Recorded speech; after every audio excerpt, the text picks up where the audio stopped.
विश्वनाथ मम नाथ पुरारी, हे प्रभु विश्वनाथ हैं आप, मम नाथ पुरारी, मेरे भी आप नाथ हैं और विश्व के नाथ हैं।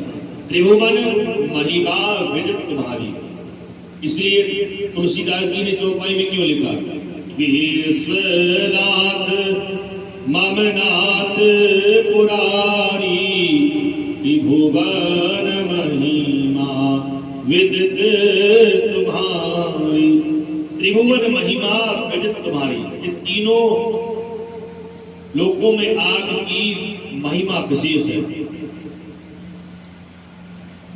बार बार माता पार्वती ने विश्लेषण लगा करके महादेव की स्तुति की तो महादेव थोड़े मुस्कुराए कहने लगे, तुम्हारे मन में कोई विशेष बात हो जो कुछ है वो कह दो। बोले हम ये चाहते हैं कि विश्वनाथ आप मेरे भी नाथ हैं, त्रिभुवन के आप नाथ हैं, मैं आपको प्रणाम करती हूँ। अब दोनों ने मिलकर के बोले अब क्या चाहती हो, बोले हम कुछ तप करें। तो महादेव और माता पार्वती जी ने कैलाश पर्वत पर तप प्रारंभ कर दिया। बहुत से वर्षों तक उन्होंने भजन किया। अब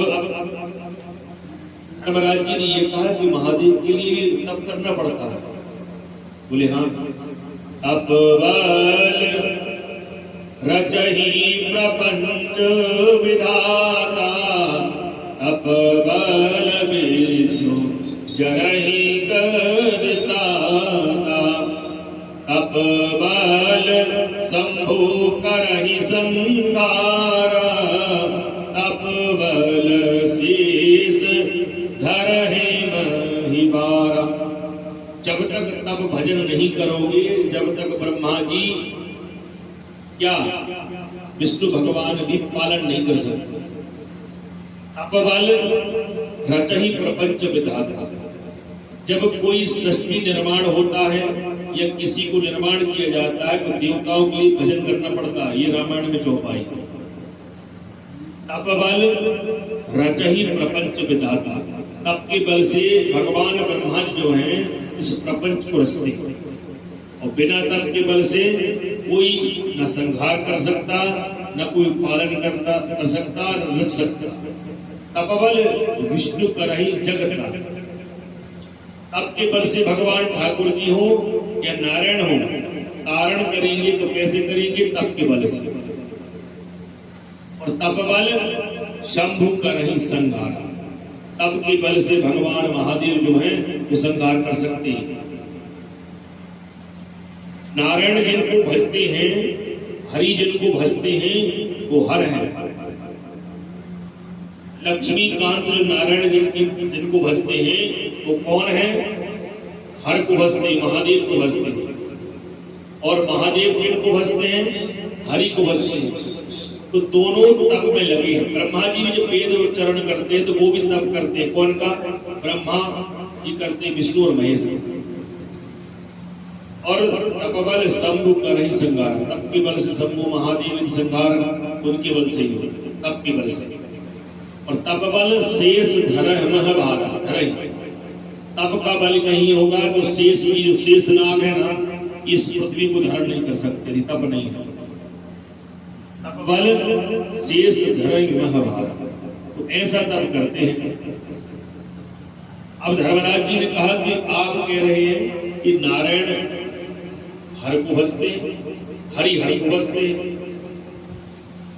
हरि हर निंदा सुनहि जिगाना, होए पाप गौ घात समाना।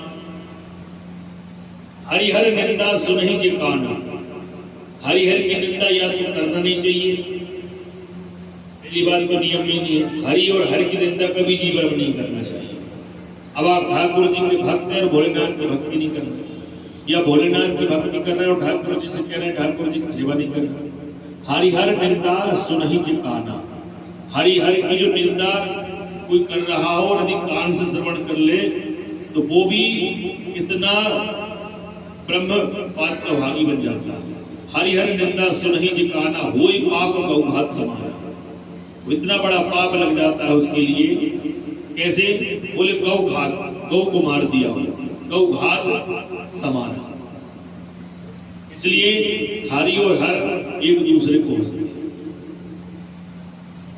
हरि भगवान नारायण है, हर है महादेव। महादेव जिनका तप करते हैं वो नारायण है। और नारायण में भी कौन सा स्वरूप है? भगवान कृष्ण और राम, दो अवतार हुए, कृष्ण अवतार और राम अवतार।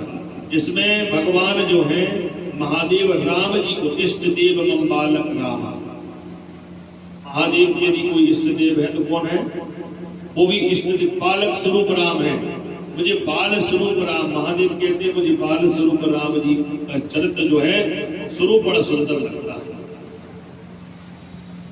ऐसे ही जब बिना तप के बल से कोई भी संसार में ये हम आए हैं तो तप के बल से ही आए हैं। ये मनुष्य योनि हमको मिली है तप के बल से मिली है, कोई ऐसे दान में नहीं मिली कि चली जाइए। इस योनि के लिए, मनुष्य योनि को प्राप्त करने के लिए सुर दुर्लभ सद ग्रंथन गावा। देवताओं के लिए भी दुर्लभ है ये मनुष्य योनि। और मनुष्य योनि में हम आते हैं तो हमें अच्छे कर्म तो नहीं, बुरे कर्मों में लगे रहते हैं। इसका धन हरण कर लिया, इसका मन दुखा दिया, उसकी भूमि को हरण कर लिया, ये जबकि ये हमें इनसे दूर रहना चाहिए। क्या लेकर आए थे, क्या लेकर जाएंगे, ऐसे आए थे वैसे ही चले जाएंगे। हाँ, जाएगा क्या? सत्कर्म हमारे साथ जाएगा। वो सत्कर्म जिससे करने से, भजन करने से ये सृष्टि जो है महादेव, विष्णु और ब्रह्मा जी उसको रचते हैं, वही भजन है। अब संसार में भजन कहाँ कैसा कर रहे हैं हम? भजन कौन सा कर रहे हैं? ये माया रूप भगवान विष्णु की माया, इसका भजन कर रहे हैं। महादेव इसलिए विरक्त रहते हैं, क्यों? कि वो तो कैलाश पर्वत पर रहते हो, कैलाश पर्वत पर कुछ समय रहते हैं। चिता भस्मालेपो गरल मसनम दिक्पट धरो जटाधारी कंठे भुजगपति हारी पुष्पति कपाली भूतेषु भजत जगदीशै कपदवीन भवानी तत्पाणि ग्रहण परिपाटी फलमिद। भगवान ऐसे चिता भस्म, चिता धारण किया। जब वो ऐसे गुरु हैं जो संसार से विरक्त रह करके और कहा शमशान में निवास करते, पर शमशान में भी महादेव निवास करते हैं, भक्तों के हृदय में भी है। पर कैलाश पर्वत पर आज बैठे हैं, और कैलाश पर्वत पर बैठे हैं तो माता पार्वती दोनों ने जब तप किया तो तप के प्रभाव से इतना तप किया, इतना भजन किया, तो मन में थोड़ा सा ये भी हो रहा है कि हमें कोई आकांक्षा नहीं है, और ये विचार मन में कर रहे हैं कि जी मैं भगवान का भजन कर लूं। तो वह भगवान इनका भजन किया है महादेव, इष्ट देव राम जी का उन्होंने तब किया, भजन किया। अब भजन के प्रभाव से सदाशिव जो है उमाकांत बैठे हुए हैं। अब उनके शरीर से एक दिव्य तेज निकला। महादेव और माता पार्वती, सांब सदाशिव दोनों बैठ कर तप कर रहे हैं। उनके शरीर से दिव्य एक तेज निकला, और वो दिव्य तेज था वसुदेव,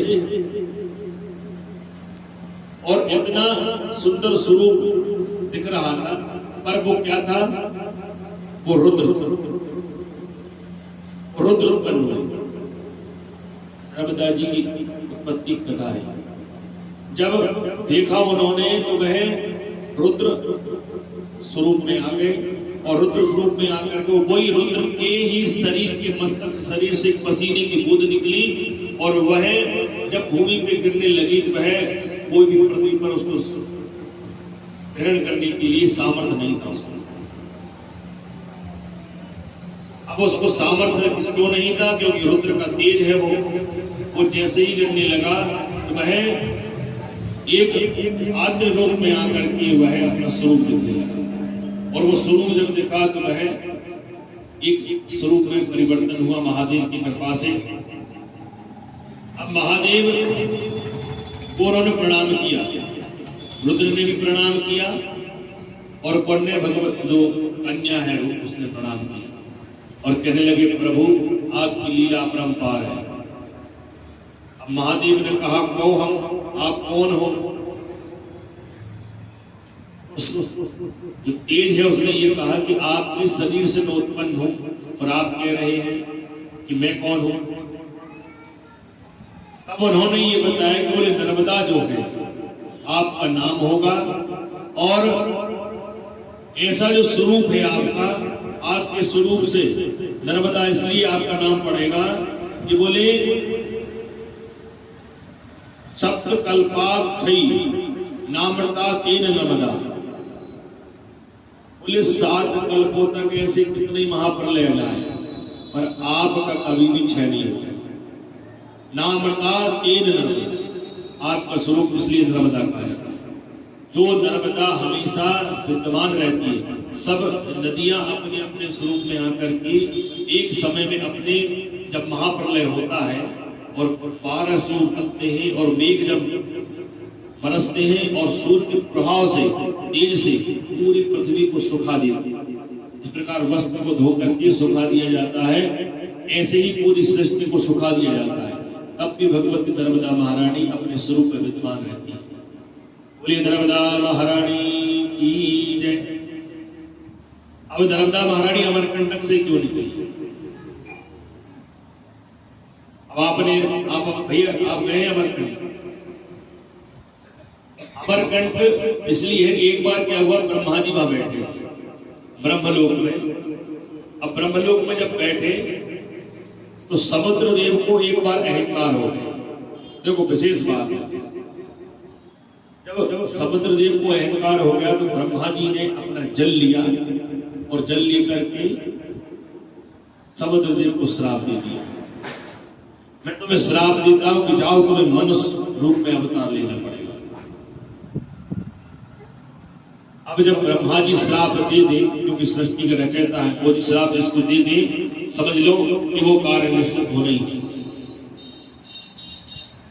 अब उन्होंने बहुत निवेदन किया कि प्रभु मुझे निवेदन है, मैं आपसे क्षमा प्रार्थी हूं कि मैंने आपका अपमान कर दिया है। बोले नहीं, मैंने आपको जो श्राप दे दिया है वो अकाट है, उससे आपका मनुष्य रूप में जन्म होगा, ये भगवान की कृपा।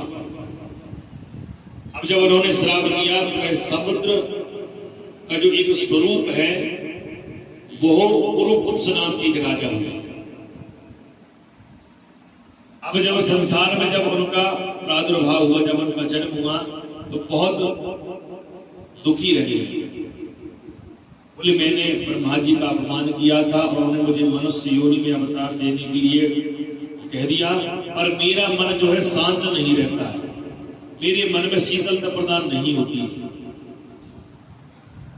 ये पद्म पुराण में भी और स्कंद पुराण की ही कथा है, और स्कंद पुराण में ही जो रेवा खंड है, उस रेवा खंड में ही ये पुराणांतर्गत है।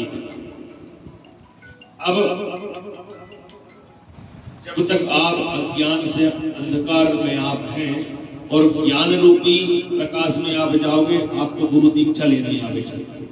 तो वह पुरुपुरुष जो राजा हैं वो चले सीधे और जाकर के सब ऋषियों को प्रणाम किया। भृगु वशिष्ठ च्यवन धातो, भृगु वशिष्ठ की च्यवन सब ऋषियों के पास पहुंचे और जाकर के प्रणाम किया। बोले प्रभु एक निवेदन करना चाहता हूं आपसे। बोले मुझे, देखो नर्मदा जी की उत्पत्ति वो भी हो गई, भगवान शिव के जो रुद्र है उत्पन्न है, रुद्र के पसीने से उत्पन्न है, और भगवान उन्हीं ने उनके लिए क्या प्रदान किया है, नर्मदा स्वरूप भगवती महारानी के लिए महादेव ने, जो हमेशा नामृता, जो कभी नष्ट ना हो, उसको नर्मदा कहते हैं। अब पुरुपुरुष राजा ने गुरुदेव को प्रणाम किया। बोले अखंड मंडलाकारम व्याप्तम येन चराचरम तद्वदं दर्शितम येन तस्मै श्री गुरुवे नमः। अखंड मंडलाकार है, सप्तऋषि को प्रणाम किया। व्याप्तम येन चराचरम, इस चराचर जगत में गुरुदेव की महिमा विशेष है। तद्पदम दर्शनम येन, मैं आपके चरणों को वंदना करता हूं। तद्पदम दर्शनम येन तस्मै श्री गुरुवे, ऐसे गुरुदेव के चरणों में हम प्रणाम करते हैं। जब उन्होंने ये बात कही तो सप्त ऋषियों ने कहा कि आप भगवान शिव की तपस्या करिए। अब कथा में, क्योंकि ये भी एक तप है, जो हम कथा सुन रहे हैं ये भी तप है। इस समय यदि आप कहीं अन्यत्र होते तो इधर उधर की विडंबनाओं में फंसे होते। जब तक कथा हम कर रहे हैं उस कथा में हो सकता है कथा में आप बैठ गए तो आप जो विडंबनाओं में फंसे हुए थे कहीं अन्यत्र कोई काम में, तो वो घड़ी निकल जाएगी, वो संकट टल जाए। इसलिए बहुत बड़ा तप होता है। अब पुरुकुप्स राजा से ऋषियों ने कहा कि तुम नर्मदा के लिए नर्मदा की उत्पत्ति करो, नर्मदा के लिए आकाश मंडल से इस भूमि पर लाइए। जैसे भागीरथी जी तपस्या की, भागवत में कथा आती है। तो जब भागीरथी जी ने तपस्या की है, जब सागर उनके पितर हैं, उनके 60,000 पुत्रों को कपिल भगवान ने श्राप दिए थे जल के भस्म हो जाओ, और वो जल के भस्म हुए। उन्हीं को तारने के लिए सागर की 2 पत्नियां हुई थी। एक पत्नी से एक पुत्र हुआ था और दूसरी पत्नी से 100 पुत्र हुए, और उन्हीं के कल्याण के लिए उन्होंने तप किया गंगा महारानी का, गंगा महारानी के लिए। और फिर और भागीरथी ने तपस्या की। तो भागीरथी ने तपस्या कब की? वो सीधी गंगा महारानी की तपस्या कर रहे थे, क्योंकि गंगा जिनके चरणों से निकली है वो उनकी तपस्या करना चाहिए। तो महादेव की तपस्या की गंगा महारानी से पहले। कौन ने? भागीरथी ने। और उनकी जो पीढ़ी जो तपस्या कर रही थी वो सीधी गंगा की तपस्या कर रही थी। तो गंगा की तपस्या करोगे तो गंगा आने में कुछ देर करेगी, और जब महादेव की तपस्या करोगे तब सीधी महादेव कृपा करते हैं। तो उन्होंने ये कहा कि जब गंगा का अवतरण हुआ था पृथ्वी पर, तब भागीरथी जी ने महादेव की तपस्या की थी, और महादेव ने तपस्या के फल से उन्होंने कहा कि ठीक है। और फिर गंगा महारानी के पास जब पहुंचे तो गंगा महारानी ने कहा कि मेरे इस प्रचंड वेग को कौन सहन कर सकता है। तब महादेव से कहा तो महादेव ने कहा कि आने दीजिए, जो भी गंगा है, नर्मदा, यमुना जो भी है सबको हम स्वीकार करेंगे, क्योंकि भगवान अहंकार का मर्दन करते हैं। सीधी वेद गंगा नर्मदा जी को कहा जाता है, शिव गंगा नर्मदा जी को कहा जाता है, और गंगा महारानी तो गंगा महारानी जो कि भगवान के चरणों से निकली है, चरण धोकर के ब्रह्मा जी को कमंडल में रखा है, वही गंगा महारानी है। ऐसे ही जब पुरुकुप्स राजा से कहा कि जाओ तुम महादेव की तपस्या करो और ऐसा करो नर्मदा महारानी को इस भूमंडल में लाने का प्रयत्न करो, और इससे तुम्हारा जो है आत्मा में विशेष शांति प्रदान हो। अब चले, पुरुकुप्स जो राजा है वो चले और जाकर के सीधे महादेव के पास पहुंच गए, और महादेव के पास पहुंचकर कहते हैं, महादेव को प्रणाम किया और विशेष भगवान शिव की स्तुति की। कहने लगे, महादेव मैं आया हूं एक विशेष निवेदन करने, और वो निवेदन मुझे बहुत विशेष मन में उत्कंठा है कि वो मेरा कार्य आपके चरणों के द्वारा हो जाए, आपकी कृपा के द्वारा। अब उन्होंने कहा है, कर चरण कदम्बा कायजम कर्म जम्बा श्रवण नयन जम्बा मानसम्बा परादम विहितम अविहितम सर्वमेतच्छमस्व जय जय करुणाते श्री महादेव शंभो। क्या कहा उन्होंने? कर चरण कदम्बा कायजम कर्म जम्बा। मैं इतना दूषित हो गया हूं मैं कि आप भी निवेदन कर सकते हैं महादेव से। ठाकुर जी बैठे, नर्मदा महारानी बैठी है, बोले कर चरण कदम्बा, मेरे हाथों के द्वारा, पैरों कर हाथों के द्वारा, चरण मतलब पैरों के द्वारा, कर चरण कदम्बा कायम वाक वाणी के द्वारा, पैरों के द्वारा, हाथों के द्वारा मैंने किसी का अपमान कर दिया है तो मैं आपसे क्षमा प्रार्थी हूँ, क्योंकि मैंने ब्रह्मा जी का अपमान कर दिया है, मुझे अहंकार हो गया था। उस अहंकार के वर्धन के लिए प्रभु मैं आपके पास आया हूँ, वो अहंकार आप नष्ट करिए।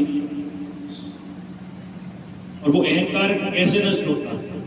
महादेव से परिवार की आपने फोटो देखी, अब कहते बोले गुरुजी हम उस व्यक्ति के साथ नहीं रह सकते, इसके साथ नहीं रह सकते। सब लोग कहते हैं गुरुजी हमें वो व्यक्ति सोवनी नहीं लगता, पर शिव जी के परिवार से परिवार की फोटो देखो आप। अब नंदी महाराज जी भी बैठे हैं, सिंह भी बैठे हैं, सर्प भी है और मोर भी है, सब अपने अपने स्वरूप में बैठे। क्यों बैठे?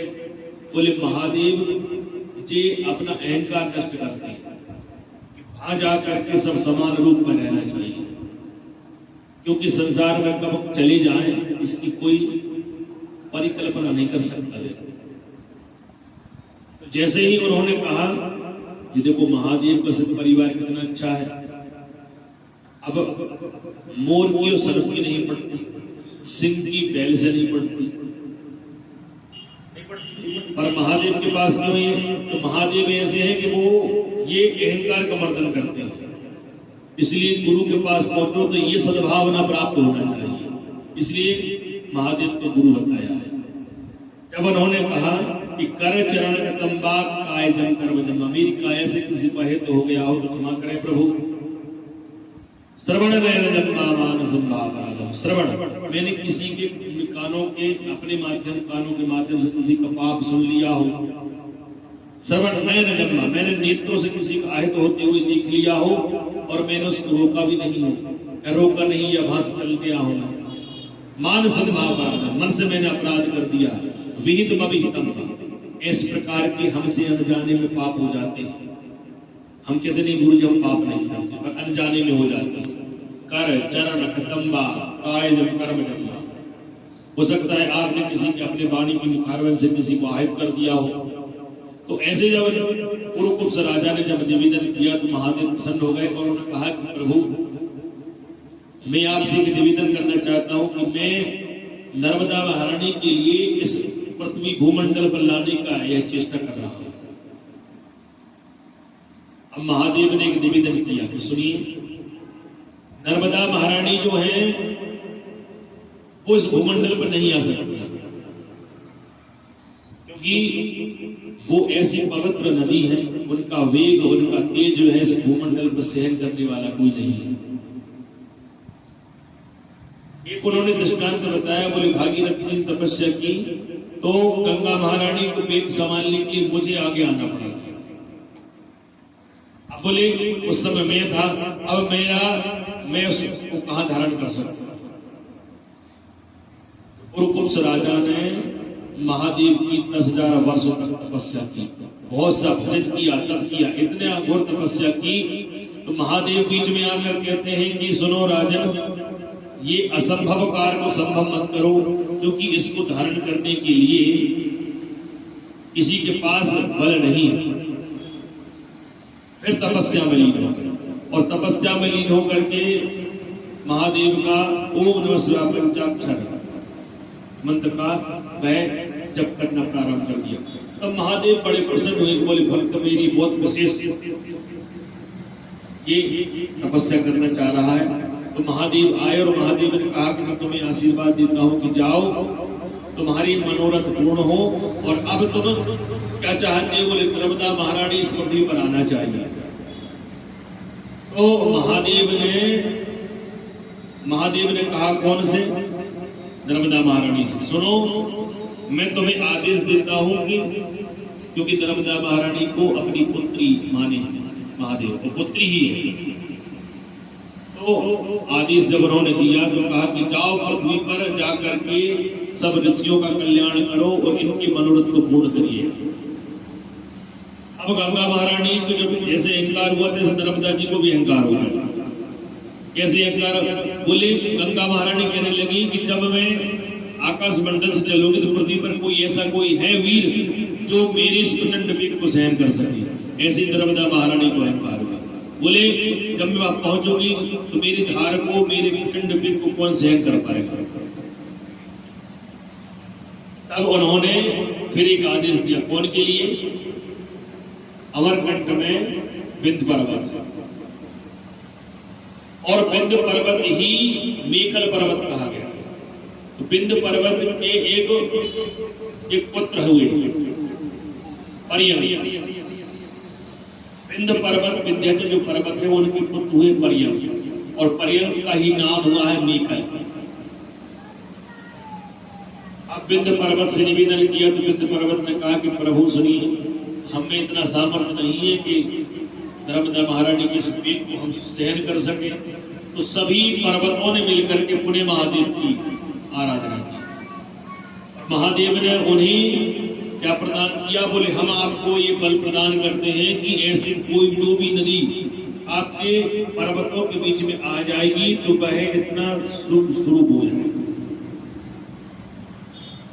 तो वह अमरकंटक में जब आप जाते हैं तो जो पर्यंक पर्वत है उसमें बांस की बेड़ी है, और बांस के बेड़े में मेकल सुता इसलिए कहते हैं कि बांस के बेड़े बांस के बीच में जो जगह होती है, जैसे ही आकाश मंडल से जब नर्मदा महारानी चली तो पृथ्वी पे आई तो वहां पर मेकल सुता इसलिए कहा जाता है। अमरकंटक पर्वत जो विंध्य पर्वत है उन पर्वतों में जैसे ही आई तो वह अदृश्य हो गई।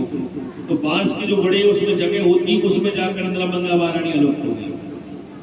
फिर बांस के जो बेड़े से निकल के थोड़ी सी धार निकली, आपने वहां गए अमरकंटक, तो उसमें से निकली है और उन्हीं को मेकल सुता नाम से वही मेकल सुता है। बोली नर्मदा महारानी की जय। और मेकल सुता इसलिए कहा जाता है कि पर्वतों के मध्य से निकली है मेकल सुता, और बांस की बेड़े की धार जो छोटी सी होती है वो धार में निकल के और विशाल स्वरूप में वह अवतरित हुई। अब नर्मदा महारानी को पा करके कुरुकुब्स राजा बड़े प्रसन्न हो गए कि देखो महादेव ने बड़ी कृपा की है हम पे, और महादेव से निवेदन करके और गंगा नर्मदा महारानी तो आगे चली। अब गंगा महारानी का ही ऐसे प्रादुर्भाव हुआ जैसे नर्मदा जी का हुआ। अब नर्मदा महारानी से सभी ऋषियों ने निवेदन किया, जो तप किया, और उन्हें प्रसन्न करने के लिए बोले कहा कि नर्मदा महारानी अब आप सौम्य स्वरूप में हो जाइए। जिस व्यक्ति के पास अहंकार होता है तो भगवान अहंकार का भक्षण कर देते हैं, अहंकार को नष्ट कर देते हैं। भगवान ये वस्त्र इत्यादि चमक धमक के भूखे नहीं है। हम क्या बता सकते हैं? अरे जिनकी लक्ष्मी दासी है, लक्ष्मी जिनके चरण दबा रही, ऐश्वर्य जिनके पुत्र हैं, और द्वारिका कितनी बड़ी है।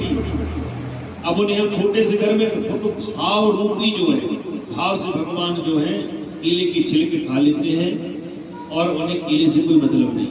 आपका भाव छिलके भी है तो आने दीजिए, स्वीकार है। प्रेम से यदि आप भगवान को भोजन कराते हैं सूखी रोटी तो भगवान स्वीकार करेंगे, और अहंकार रूपी रबड़ी बना दो, माखन मिश्री दे तो भगवान स्वीकार नहीं करेंगे। तो जब नर्मदा महारानी को जब अहंकार रूपी वो चलने लगी तो सब ऋषियों ने कहा कि गंगा भी पुण्या यमुना भी पुण्या पुण्यश्चदन्या सरतोपगण्या तत् प्रदेशे निखिलास्तु पुण्या सर्वत्र पुण्या खलु नर्मदेया। बोले गंगा भी पुण्या, गंगा भी पुण्य नदी है। इसके प्रभाव से पितृ प्रसन्न हो जाते हैं, पितरों की अक्षय तृप्ति होती है। गंगा भी पुण्य, यमुना भी पुण्य, यमुना भी पुण्य नदी है। सप्तऋषियों ने निवेदन किया नर्मदा महारानी से, गंगा भी पुण्य, यमुना भी पुण्य, पुण्य से धन्य सरतोपगण्य। ये धरती पुण्य के भागी है।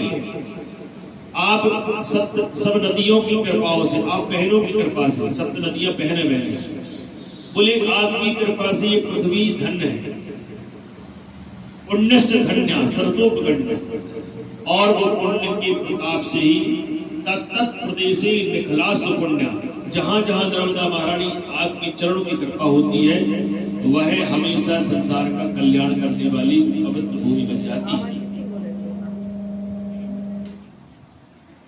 बोले तत्त प्रदेशे विकलास्त पुण्या सर्वत्र पुण्या खलु नर्मदे। हे भगवती, सर्वत्र पवित्र जगहों में जहां जहां आपका जल जाएगा, जल जहां पर है वह सर्वत्र पुण्य पवित्र स्थान पर। इसलिए नर्मदा जी के जल अपन लेकर आते हैं। क्यों कि नर्मदा जी के जल लेकर आ गए। हालांकि आजकल तो शहरों में व्यवस्था हो गई, नर्मदा महारानी की सब व्यवस्था है, घरों घर जल पहुंच रहा है, पर नर्मदा महारानी की जो वास्तविकता है उसको लोग समझ नहीं रहे।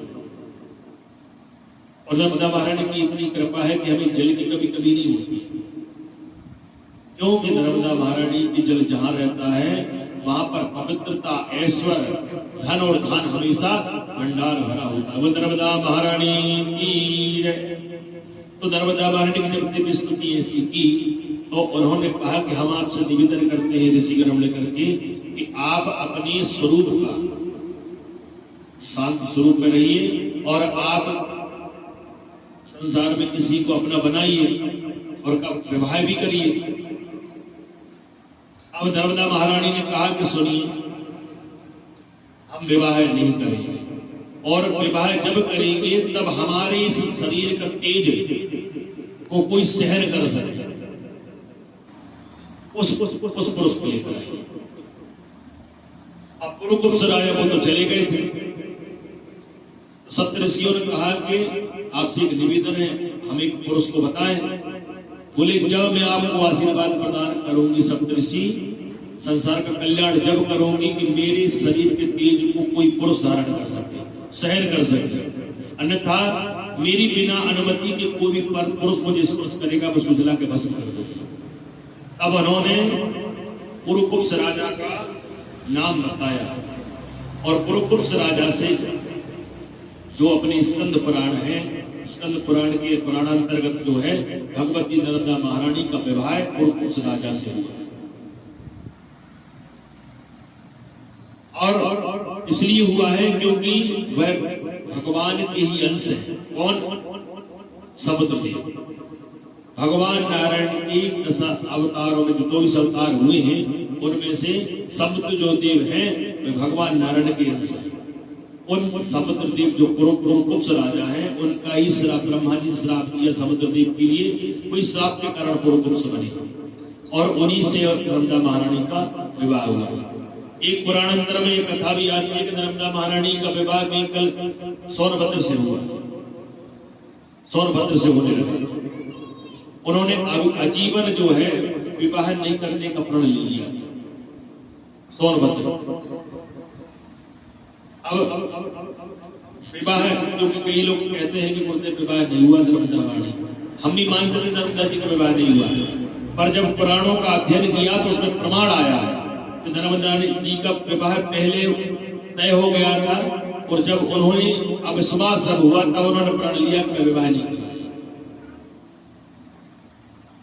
अब मेकल सुता कहते हैं नर्मदा महारानी के लिए, तो उनका विवाह पहले किससे संपन्न वाली बात हो गई थी? सोनभद्र राजा से। सोनभद्र राजा से जब उन्होंने बात पक्की हो गई तो उनकी जो सखी थी एक, वो सखी के साथ रहती थी, तो उन्होंने अपने जो प्रेम पत्र है, जो गुप्त पत्र है, उस पत्र को सखी के माध्यम से और कौन तक पहुंचाया? सोनभद्र राजा के पास। अब सोनभद्र राजा के पास पहुंचा और वह जो सखी थी वह उनका ही प्रसंग प्रारंभ हो गया।